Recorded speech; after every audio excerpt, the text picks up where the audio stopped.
Emergency की ठीक बात लिखे गए शरद जोशी के इस लेख की रेलेवेंस कितनी है, आज इसको दिखाने के लिए आपके लिए प्रस्तुत है पराजय सारंगी। आज सारंगी बजाने को मन करता है, इसलिए कि सारंगी से करुण रस की सृष्टि होती है। कांग्रेस की पराजय के क्षण में एक यही वाद्य बजाया जाना चाहिए। कितने दिन एक होने वाली घटना के हो जाने के इंतजार में बीते, डूबता कब डूबेगा इंतजार में, और वो क्षण आ गया तो समझ नहीं आ रहा क्या करूं। सारंगी तलाश रहा हूं। महफिलें उजड़ गईं तो अब चमचों का क्या होगा? उनका क्या होगा जो कविता छोड़ सत्तारूढ़ पार्टी के मैनिफेस्टो लिखकर लेखकों और पत्रकारों के भाग्य विधाता बन गए थे। उनकी भावी उपलब्धियां हवा में झूलती कल रात एकाएक जाने कहां लोप हो गईं। उस कीर्तन मंडली का क्या होगा जो प्रतिबद्धता के महाने मलाई पर नजर गड़ा सबको फासिस्ट और प्रतिक्रियावादी करार दे रही थी। उन चूहों का क्या होगा जो सुख सुविधाओं के गोदाम में प्रवेश करने के लिए सरकारी संस्थाओं में सुराख करते थे। कबीर ने भी कहा था, बूढ़ा वंश कबीर का उपजा पूत कमाल। उनका इशारा तो अपने ही वंश की तरफ था, पर उन्होंने सैकड़ों वर्ष पहले जो पंक्ति कही वो बार बार घटित होने लगी। ये भी कमाल है। देश में आपातकाल क्या आया, मानो आपात कमाल आ गया। हमने अपनी नागरिकता, अपनी अस्मिता, अपने आदमी भर रह जाने का हक भी खो दिया था। देश का संविधान मानो छोटी कार का डिजाइन बन के रह गया था, जिसे जब चाहे बदला जा सके। आज जनता ने उन सारी महत्वाकांक्षाओं का लाइसेंस रद्द कर दिया। 30 साल पहले जिस कांग्रेस को लोग उत्साह से उछालते, नारे लगाते सत्ता के दरवाजे तक छोड़ आए थे, वही मदमाती कांग्रेस थानेदार, कमिश्नर और स्थानीय दादाओं के कंधे पर चढ़कर बाजार से गुजरती, हुंकारती और गरजती लग रही थी। देश का आदमी नारों, अनिर्णयों, असफलताओं, अफवाहों, आकांक्षाओं में इतना उलझ गया, इतना डर गया कि वो रेल का टाइम टेबल ठीक करने की खातिर अपनी स्वतंत्रता बेचने को तैयार हो गया। अपने ही जुलूस से डरकर दुबक गया। पोस्टर इतने शक्तिशाली हो गए कि न्याय की मृत्यु किसी को नजर ही नहीं आई। अखबार सच्चाई को कफन बनकर ढकने लगे, सिर्फ इसलिए कि शायद कुछ हो जाए, कुछ ऐसा महान ऐतिहासिक देश में घट जाए, मगर कुछ हुआ नहीं। पूरे 19 माह सत्ता के चमचे लेखक हंटर को अनुशासन, हथकड़ी को सहयोग, दबाव को प्रगति, भय को एकता, सच्चाई को प्रतिक्रिया, ईमानदारी को गद्दारी, इंडिया को इंदिरा, गरीबी को जहालत, अफसर को प्रजातंत्र, खुद को राष्ट्रीयता कहते घूमते रहे। तोता अखबार और निर्लज्ज प्रसारण का एक आकाश हर भारतवासी के इर्द गिर्द रचा गया। वे लोग दौड़ते हुए आगे बढ़ने लगे जिनके मूल्य नहीं थे और जो सिद्धांतों को सुविधा के अनुसार बदलना जानते थे। फ्लैट, कार, फ्रिज और ऊंची शराब के संसार में जीने वाला उच्च मध्य वर्गीय प्रशासन की जय जयकार करने लगा। वाह वाह, लोग वक्त से दफ्तर पहुंच रहे हैं। वाह वाह, ट्रेन टाइम से है। देश किस दिशा से गुजर रहा है, ये बात बेमानी हो गई। प्रसन्न हो घड़ी देखते देशवासी की आत्मा ने उस लात को महसूस नहीं किया जो सीने पर लगी थी।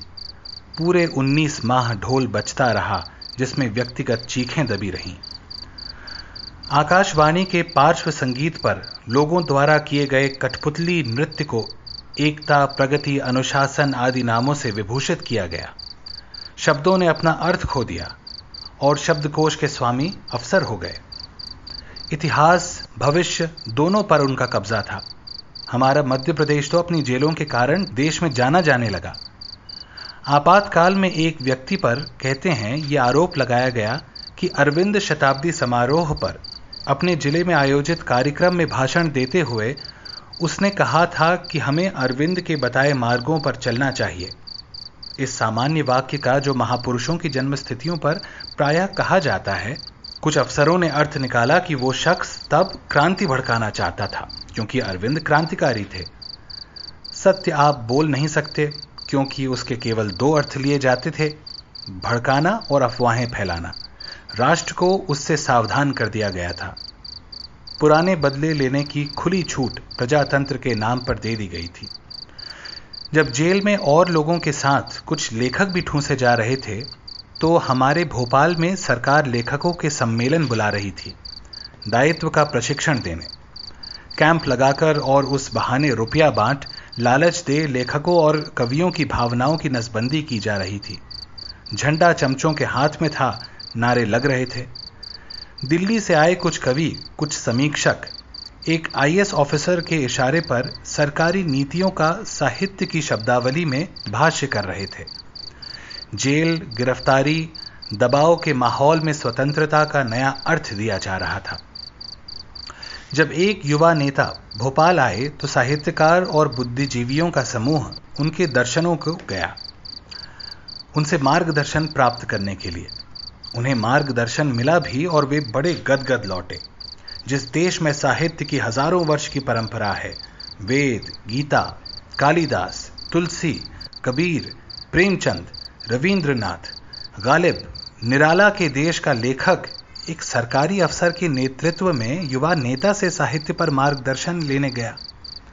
दायित्व बोध, खुशामद और गुलामी एक ही क्रिया की 3 नाम हो गए। ऐसी कौन सी पीड़ा आ गई थी मानव समाज पर जो साहित्यकार जागकर चिपक गए आपस में। उन्हें लगता था बस अब तो यहां हमेशा के लिए रूस जैसा हो जाएगा, तो क्यों नहीं पहली खेप में गुलामी स्वीकार कर हम देश के अग्रणी साहित्यकार हो जाएं। ये प्रतिक्रियावादियों की सूची बनाने लगे। किस किस को जेलों में डाल दिया जाना चाहिए, इस पर चिंतन मनन करने लगे। संस्कृति के नाम पर सिर्फ पक्का गाना गाने, एब्सर्ड तस्वीरें बनाने और लोक नृत्य की शैली में पैर पटकते, हाथ हिलाते वीआईपी बंगलों में जय जयकार के लिए घुसने की स्वतंत्रता रह गई। केवल 19 माह में अवसरवादी चरित्र खुलकर सामने आ गया। आपातकाल में हमारे भोपाल में एक सरकारी आदेश ये हुआ कि रविंद्र भवन में आयोजित हर नाटक की अगली 2 पंक्तियों की सीटें केवल अधिकारियों और उनके परिवार के लिए खाली रखी जाएं। नाटक आरंभ करने से 15 मिनट पूर्व अधिकारियों से आज्ञा मिलने पर ही उन सीटों के टिकट बेचने की स्वीकृति दी जा सकती है। राष्ट्रपति संकट जो था, अफसर हॉल में पीछे कैसे बैठते। खुद गुरुदेव रविंद्रनाथ ठाकुर जिंदा होते तो रविंद्र भवन की अगली पंक्ति में नहीं बैठ पाते, बेचारे अफसर जो नहीं थे। सूत्र 5 हों, 10 हों, 15 हों या 20 हों, सारे सूत्रों का एक अर्थ चमचों ने लगाया, जय जयकार कीजिए। असल सूत्र रह गया था नसबंदी। आदमी एक केस बनकर रह गया। भाषा की सौजन्यता मर गई थी, भावनाएं अचेत हो गई थी। इस सब के बावजूद देशवासियों की आंखें नहीं बंद की जा सकीं। लोग विस्फारित दरी आंखों से देखते रहे। वास्तविकता को वृत्त चित्रों, सरकारी प्रकाशनों, टेलीविजन और फीके अखबारों से ढका नहीं जा सका। लोगों के हाथों में जुम्बिश बाकी बची रही। वे वोट दे आए और सल्तनत बदल गई। एक मित्र ने दूसरे से आज सुबह पूछा, ये सब हुआ कैसे यार, ये हुआ कैसे?